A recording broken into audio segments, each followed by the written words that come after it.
Welcome po sa inyo. Sino mong Ay, siyempre welcome mo din kasama nila. Sino? Mula sa Senado, Senator Ontiveros. Hindi siya yun. Bye. Si Madam mainit ang ulo. Kasi boto. True. Sige ako ng mga ba? Kaya ano? Gusto nga ako na, pag mahirapan ka. Alaga ba? Nag-balance ka na naman. Hello po, welcome po sa inyo. At balik-bayan po kayo, tama. Sino po? Si Madam na naka-brown. Boy ba yan? Ito sila. From? US? US, Las Vegas. Parang biro ha. Kagabi na kasi din po ako dito. Isang grupo din taga Las Vegas din dyan. Muna kaupo. Oh. Ay talaga? Yes, at nagbigay ng $100. Totoo ba? Wala. Ay naku, yung comedy bar ko.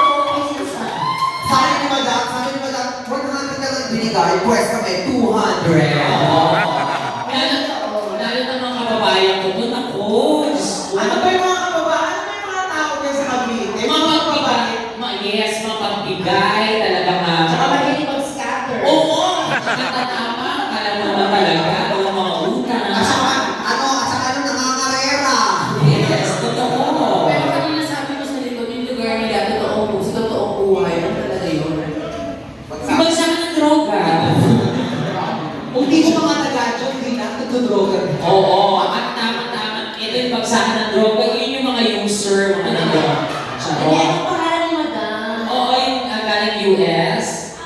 Si Ate Ann and Koji.